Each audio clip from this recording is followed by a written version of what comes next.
Today we're going to talk all about sequencing.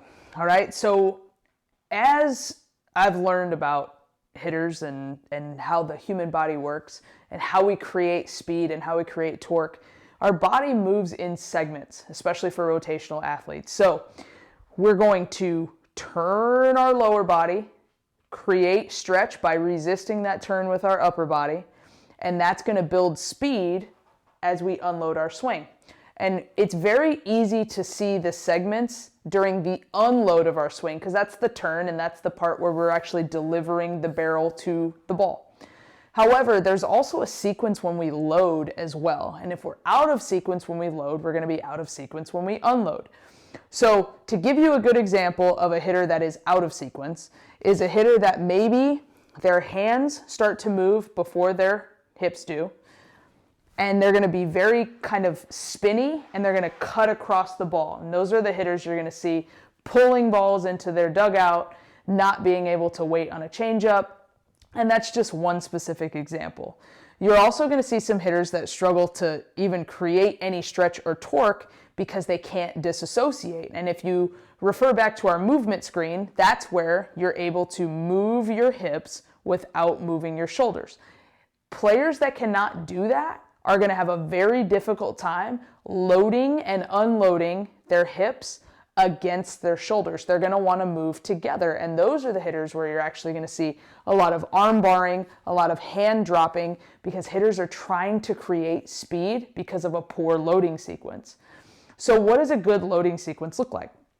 So if we have to unload from the ground up, which means that our hips go first, our core gets stretched, then our shoulders go, then when our shoulders start to turn and they decelerate, it passes the energy to our arms, which eventually would deliver the barrel. That would be the proper sequence of unloading. So we got to load in the same sequence as well. And so one of the common things that I see hitters do that puts them out of sequence is when we're getting in the box, the first move is with our upper body or with our hands, and we load and we try to get our hands back. And a lot of hitters think that that gives them an advantage, that it makes them ready to hit because their hands are back.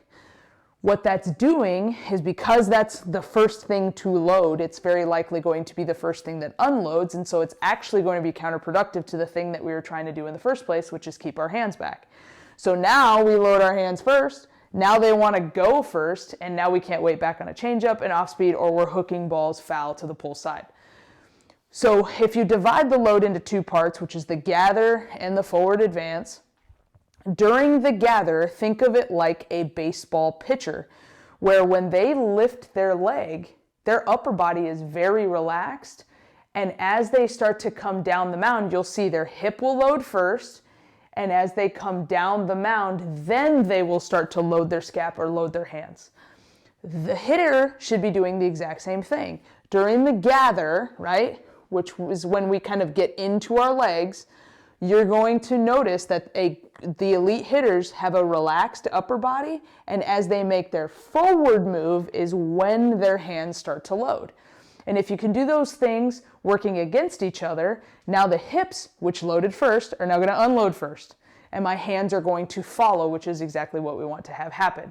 Now again, this all goes back to your ability to disassociate. If you cannot disassociate, you're going to load together and you're going to unload together, and that's going to create its own batch of issues as well. You're going to struggle to create swing speed, and you're also going to struggle to adjust when the pitchers change speed or with high velocity as it's coming at you. So pay attention to the order that you load in as much as we pay attention to the order in which we unload, and you'll start seeing some big changes in your hitter's ability to keep their hands back and their ability to have adjustability in their swing.